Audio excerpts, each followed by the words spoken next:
Hi guys, hope you're ready for another book. This one is called The Ghost on Saturday Night. Woo.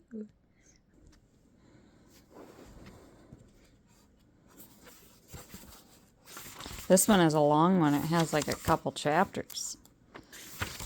Look at that. 55 pages. Woo. All right. Chapter 1, Fog. There's nothing bashful about a tool fog. It'll creep inside your clothes. It'll seep through the window cracks and get right into bed with you. When I got home from the schoolhouse on Tuesday, there wasn't a wisp of fog. I lived with my great aunt Etta, and she was waiting for me. Opie, she said, how would you like chicken for supper? Yes, ma'am, I said. Splendid. I've got the chicken. You go out back and pluck it. I gave a groan. She gave me the chicken. She had a way of foxing me into doing pesky chores like that. I sat myself on the chopping stump and began to pull feathers. I passed the time thinking up names for my horse. I already had a list 1.5 miles long. I didn't own a horse yet, but I had one promised. Aunt Etta had struck a bargain with me. When I earned enough money to buy a good saddle, she'd buy a good horse to fit under it. The trouble was, I was only 10 and kind of runty in size. The older, bigger boys seemed to get all the after-school jobs around town. Wild Charlie I said aloud. I liked the sound of that. A horse ought to have the exact right name. I mean, you wouldn't name a fine horse Hubert. He'd die of shame. I could see myself galloping across the meadow on Wild Charlie, but when I looked up, I couldn't see the meadow, or the trees, or the barn, and before long I couldn't even see the chicken in my hands. The tool fog had sprung up. My heart gave a mighty leap. There was saddle money to be made in thick fog. I had already saved $2.11. But I needed heaps and heaps of money. $17.59 exactly. I began plucking the rest of those feathers so fast you'd think that hen was in a rooster fight. The fog around me was dripping wet. All you needed to wash your ears was a bar of soap. Not that I had to mind to. I guess there's nothing thicker and wetter than the ground-huggin' California tool fog. Aunt Etta was always saying, not to stand in one too long. You would grow webbed feet. I felt my way back to the house and handed the bird to Aunt Etta. I'll be back for supper, I said. Don't you get lost, she said. That tool is so thick you'll need a compass to cross a road. Yes, ma'am. And don't stay out too long. You'll grow webbed feet.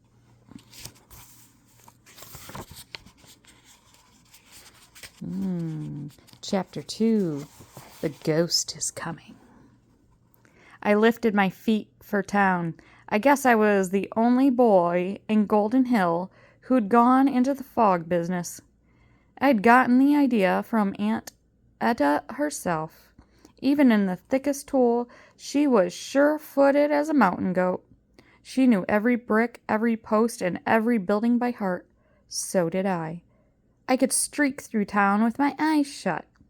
I passed one end of the old horseshoe mine tunnel. I didn't see it, but I knew it was there, because in the dip in the road. Before long, I reached the hotel hitching rack. I crossed the dirt street.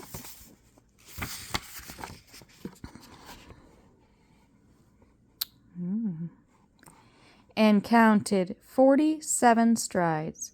That brought me to Muldoon's General Store. Any special errand you want run, Mr. Muldoon? I asked. He was one of my best tool customers. Opie, he said, if that fog gets any thicker, you could drive a nail in it and hang your coat. Think you can find the barber shop? Yes, sir. He filled a can with lamp oil and set out to deliver it. I turned the corner and kept going until I reached the livery stable. I knew it by the smell. Then I crossed the street. When I sniffed hair tonic, I knew I was at Ed Russell's barber shop. It turned out there was a stranger in town. Mr. Russell had just finished cutting his hair.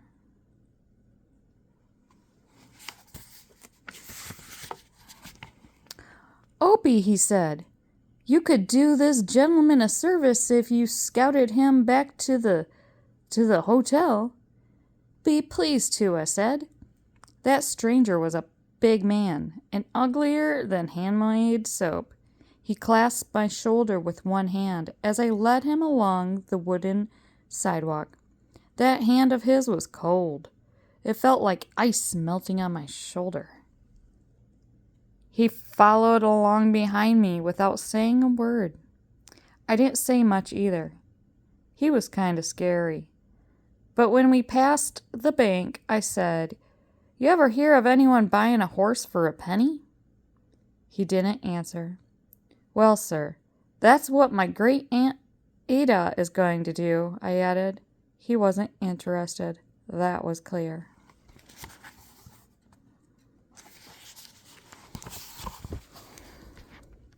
So I didn't tell him it wasn't a common, ordinary Indian head cent you might find in your pocket.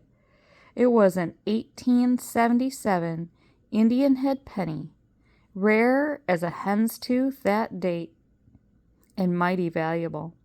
She had Mr. Whitman, the banker, keep it in his safe. She was always worried that she'd spend it by mistake. Here we are, sir, I said. We reached the hotel porch. He lifted that freezing claw of his off my shoulder. I was glad to be rid of him, but I hoped I would be a nickel closer to my saddle. He dug in his vest pocket and handed me a card, and he disappeared through the door. I was sorely disappointed. He was not only big and ugly, he was stinky, too. What did I want his card for? And it was kind of hard to read in the fog. The sun was giving off about as much light as an orange cat, but as I held it closer, I saw that it wasn't a calling card. It was a ticket of some sort. Admit to. Compliments of Professor Pepper. Admit to what? Not a word about that. I might have thrown it away if I weren't so puzzled. I jammed it into my back pocket and went about my fog business. By the time I reached home, I had the jingle of 35 cents in my pocket. I hoped the Tula fog would hang on for weeks, but it lifted around noon the next day.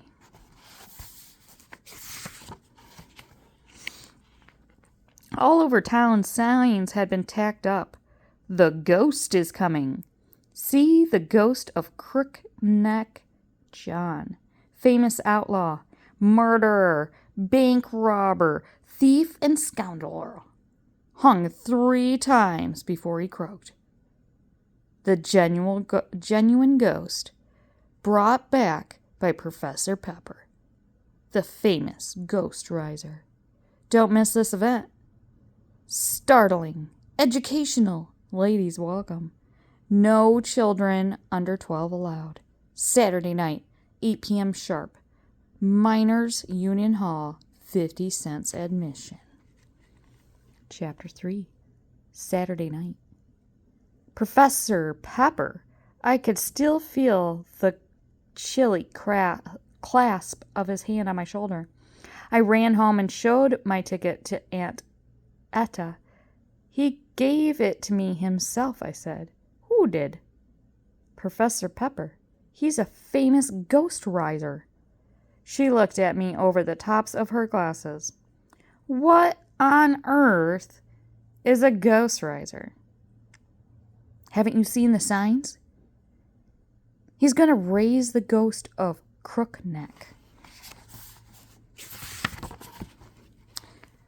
John on Saturday night. Right here in Miners Union Hall. Poppycock, Aunt Etta said. Etta. Is it? I don't know. Okay. The signs say so. The genuine ghost, too. I'll believe that when I see it, she snorted. Ladies are welcome, I said. And then I added with disappointment, but they won't let me in. Why not? I'm not old enough. Aunt Etta stared at me. I don't have to tell her how much I wanted to have a peek at the ghost of Crook Neck John. She could see that for herself. Well, I'm old enough for both of us, she said. We'll go. But Aunt Etta, you don't think I'd visit a spook show alone, Opie? Why, I might faint. We'll see it together. That's it. Leave it to me. I thought Saturday would never come. Everyone at school was talking about the ghost of Crook Neck John, talking about sneaking in mostly. The trouble was, there was no way to sneak into the Miners' Union Hall. It stood over the bank. The only way to get up there was by climbing the stairwell along the side of the building. I didn't want to tell anyone that I might be seeing Professor Pepper do his ghost rising. Aunt Etta wouldn't try to pass me off as 12 years of age. That would be dishonest. I could see myself climbing those stairs with her and being turned away at the door. Thursday and Friday passed, and I didn't think up one new name for my horse. I didn't even look at the Sears and Roebuck catalog. It had a picture of the $17.95 Winfield special stock saddle. That's the one I'm saving up for. Saturday morning arrived at last. Then it was Saturday afternoon.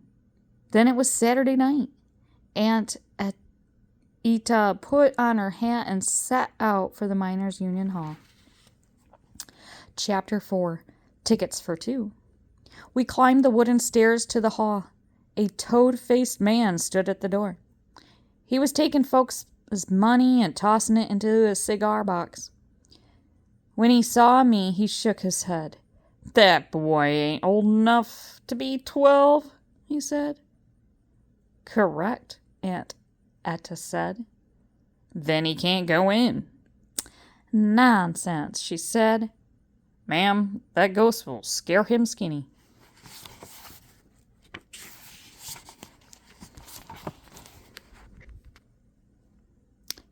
He's already skinny. Then his hair will turn white, said the man. Horse feathers, sir. She handed him my ticket from Professor Pepper himself. Will you kindly read that? It says admit to. Aunt Etta straightened to her full height. Exactly. I'm 1 and he's 2. And the ticket orders you to admit us. Step aside, sir, before I call the sheriff. That man turned white as an oyster at the mention of the sheriff. Come along, Opie, Aunt Etta said. We breezed right through the door. Oh, she is clever as 40 crickets, my Grant Etta. The hall was long and shadowy. 2 oil lamps burned and smoked in front of the curtain. That's all the light there was. We took chairs near the front and waited. Before long, all the chairs were taken. The folks were standing along the walls. It's past 8 o'clock, Aunt Atta announced. We could hear noises behind the curtain. There were creaking sounds and sawing sounds and hammering sounds.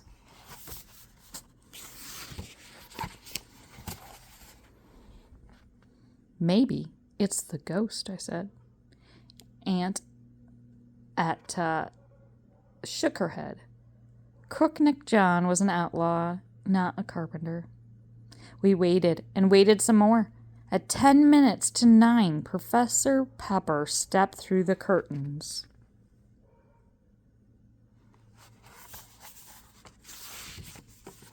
Chapter 5. Professor Pepper. I will ask the ladies not to scream out, he announced in a deep voice. Moonshine, Aunt Etta whispered. Professor Pepper took a grip on the lapel of his black frock coat. What you will see tonight is stranger than strange, odder than odd. I, a man deader than dead, will walk among you. A cutthroat he was, bank robber, the most feared outlaw of the century. I began to scrunch down on my chair. I couldn't help it. Hung once he was, Professor Pepper went on. Hung twice he was. Hung 3 times before the meanness was jerked out of him. Aye, that's how he came to be, Crookneck John. I don't wonder, Aunt Etta muttered. Opie, sit up straight. Professor Pepper lowered his heavy brows. I would advise the faint-hearted to leave before the ghost rising begins. He paused. Everyone seemed to look at everyone else. I saw the widow sellers rise and fall for the door. Rise and hurry for the door, fanning her face with the handkerchief. Now then, I must have absolute silence, Professor Pepper said. He clapped his hands sharply, and the curtains parted.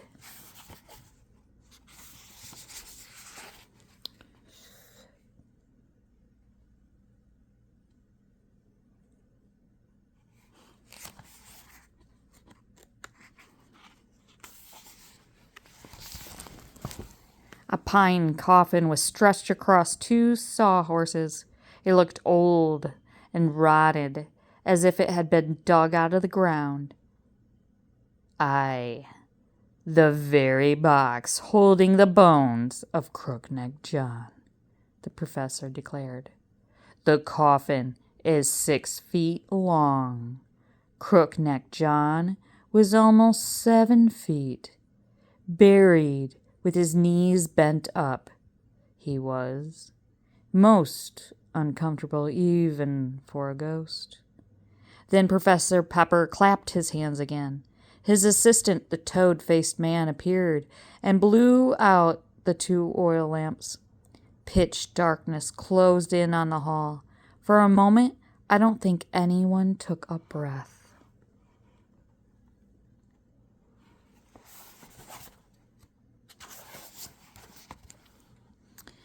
Professor's voice came rolling through the blackness.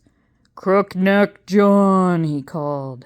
I have your bones. Is the spirit willing to come forth, eh?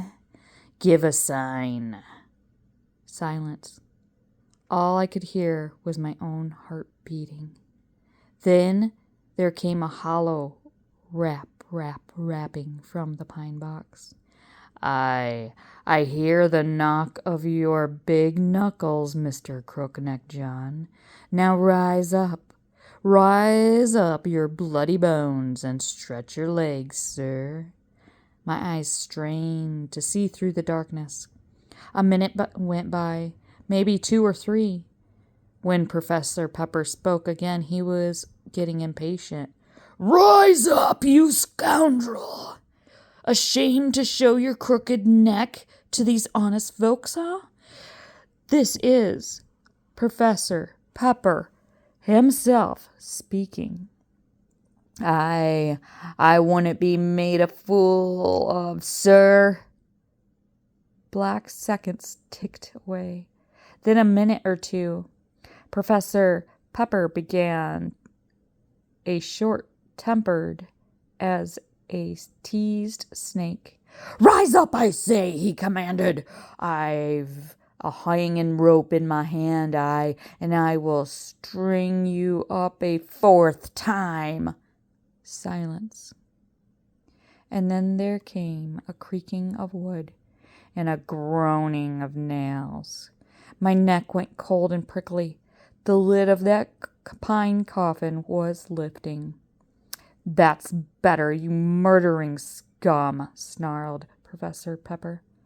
It was scary to hear him talk that way to a dangerous outlaw about to rise from his coffin. I can't make out a thing, Aunt Etta said. Ida said.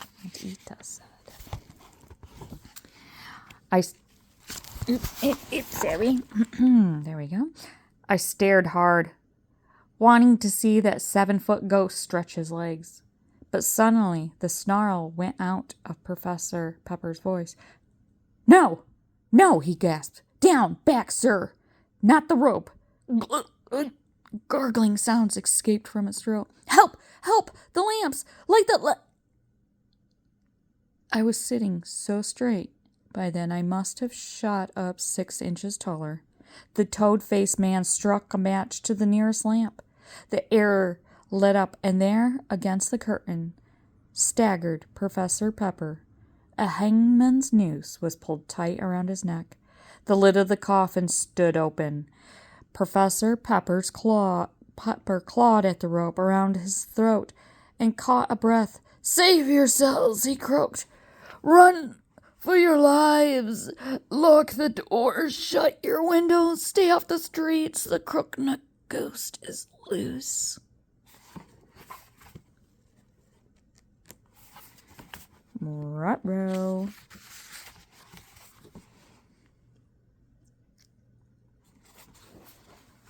Chapter 6. The Coffin of Crook-neck John.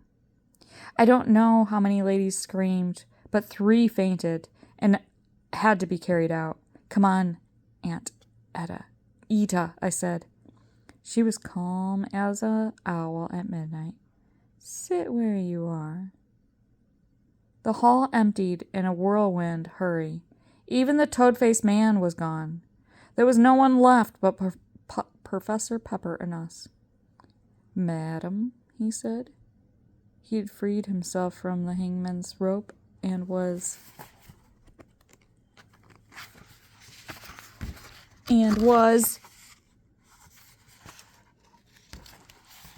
hammering the lid on the coffin. Your lives are in terrible danger. Pish posh, she answered. I'll expect you to refund everyone's money, sir. At that, he banged his thumb with the hammer. What?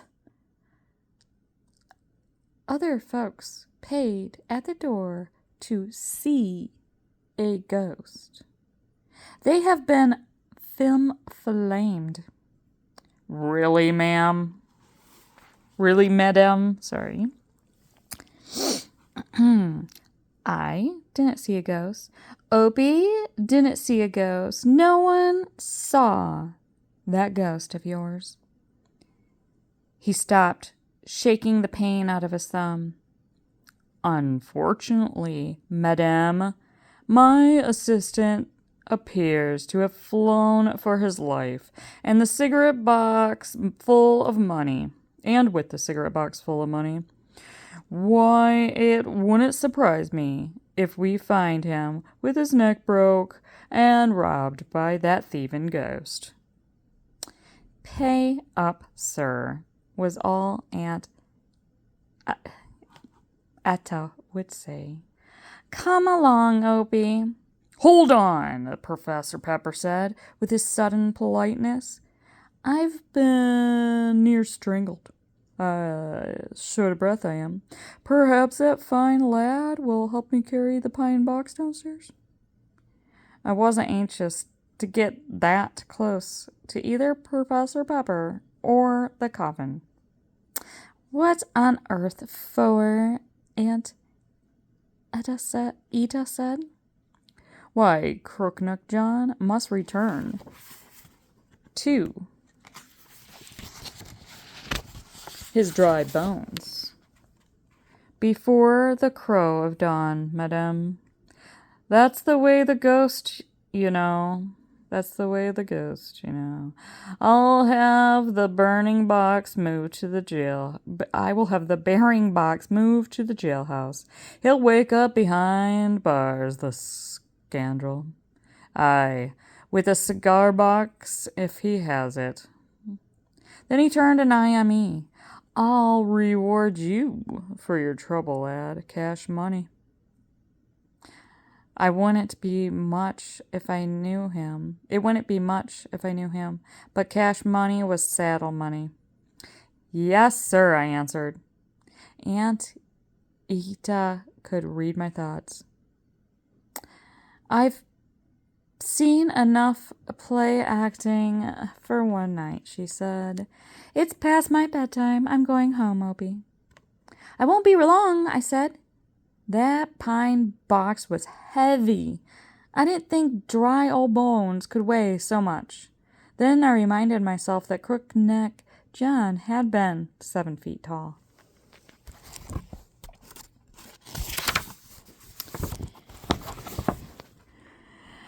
The moon was rising in full. When we struggled down to the foot of the stairs, Professor Pepper's breath gave out. This will do, lad, he said. Oh, I should have known better than to rise the Crookneck ghost on a full moon night. Turns him wild. Then he dug into his coat pocket and handed me a coin, a mighty small one. Run home fast as you can here. Make sure that fine lady of yours is safe. I'll manage for myself. Much obliged for the cash money, I said politely, but I could tell from the way it was only 1 cent piece. I didn't run home. I wasn't worried about Aunt Ita. She'd said it was all play acting. Professor Pepper himself could have done a rapping on the coffin. And he could have tied the noose around his own neck. I wasn't even past the hotel when the moon faded out of the sky. The tulle fog was creeping back. I gave the cent piece a flip in the air and caught it. I put it in my pocket and then took it out again. Awfully clean and shiny, I thought, as if it had never been in use. Like Aunt Ida's rare Indian head penny in the bank safe. There was just enough moonlight left to make out the date. My breath caught. It was an 1877 Indian head cent.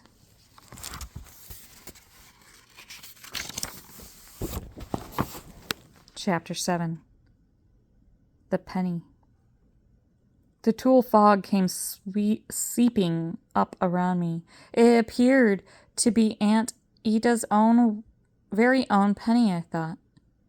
The penny that was going to buy a horse to fit under my saddle. But how had it come to be in Professor Pepper's coat pocket? Just then I heard the snort of a horse and the creaking of wagon wheels. Blah! This fog's so thick I couldn't see my nose with both hands and a lantern. I knew that voice. It belonged to Professor Pepper's assistant. I'm not interested in your nose, idiot. It was the snarl of Professor Pepper himself. Find the road, and quick about before this town has the law on us. The law. Suddenly I knew the only way Aunt Ida's rare cent could have gotten into the professor's pocket. He robbed the bank. Give me those fool reins, he growled. I had to do something. I felt my way along the hotel hitching post until I could make out the faint glow of their wagon lamp. Stop, sir, I called out. You're heading straight into a tree. Need help?" "Help indeed," said Professor Pepper. "Where's the road out of town, eh?" Then he paused.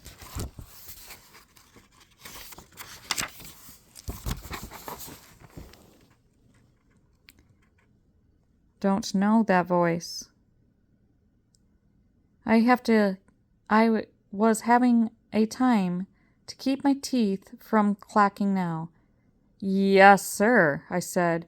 "I'm Opie. I scouted you from the barber shop to the hotel in a thicker fog than this."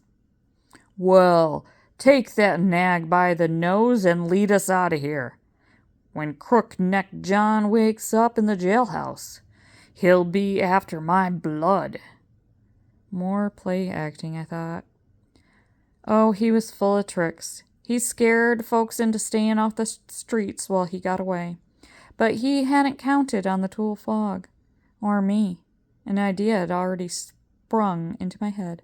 I led the horse and wagon step by step along the road toward home. When I came to the dip, I stopped. We were at one end of the old horseshoe mine. "There's a big tunnel on the left, sir, about 2 miles long. It's kind of like a shortcut through the fog."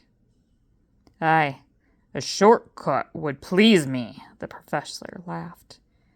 A moment later, they were clattering into the mine tunnel. I was in such a hurry to reach Mr. Whitman's house that I must have barked my shins 6 times and ran into a wall at least once.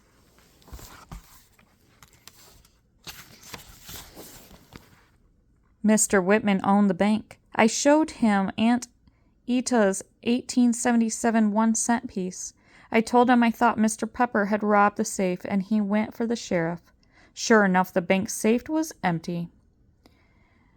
"But the walls of the bank were solid stone," Mr. Whitman said. "How did he get in?" I had already noticed bits of sawdust. I looked up. The sheriff looked up. "Yup," he said. "Professor Pepper cut through the floor of the Miners' Union Hall upstairs. Probably let himself down with the hangman's rope and up again."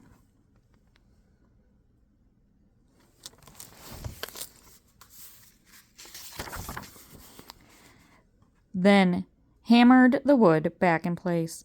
I remembered hearing hammering sounds behind the curtain during the long wait for the show to start, and he must have hoped we'd believe it was Crook-Neck Ghost who had robbed the bank, the sheriff said. "Well, Professor Pepper can't have gotten far in this fog." "Not at all," I said. "He's in the horseshoe mine." "The horseshoe mine?" the sheriff said. "Yes, sir. Doesn't he know it makes a perfect horseshoe and comes out about 40 feet from the jailhouse?" "No, sir," I said. I didn't tell him that. Chapter 8. Captured. The end of the tunnel was dark as a sack of black cats. The sheriff waited. His 3 deputies waited, and I waited too. Before long, we could hear the echo of the horses' hooves. My heart began to beat a little faster. The glow of the lantern appeared like a firefly deep in the tunnel. The sheriff lifted his shotgun and nodded to his deputies. "Get ready, boys. The rest of you stay back." The wagon lantern grew larger and brighter. Then I could see Professor Pepper himself, chuckling and singing. But when he saw the law waiting for him, he gave a gasp and a groan. "Great jumping hop toads," he cried out. He grabbed the reins and tried to turn the wagon around, but the mine shaft wasn't wide enough. He kept snapping the whip, but all the horses could do was snort and whinny. The sheriff charged forward and caught the horse by the halter. "That will do, gents," he said. "Welcome back to Golden Hill. Easy now, or you'll end up buckshot ghosts." "Thunder and lightning," the professor snarled. "We've been outfoxed." His helper was still clutching the scar box of film fam money. The deputies led him away, together with Professor Pepper.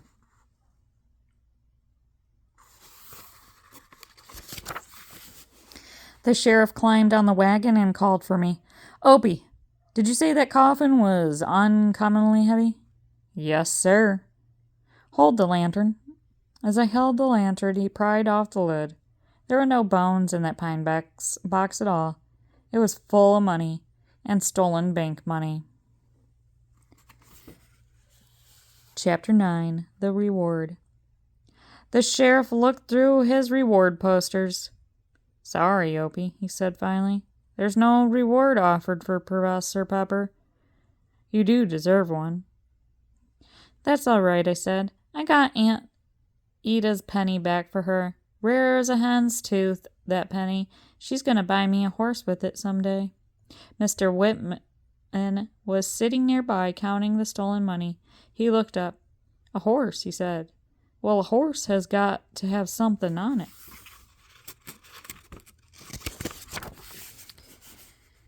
When I got home from school on Monday, a saddle was waiting for me in the parlor.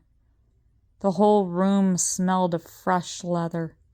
Aunt Ida, I said, that's the finest looking saddle I ever saw.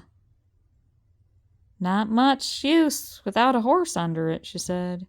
You've already plucked a chicken for supper.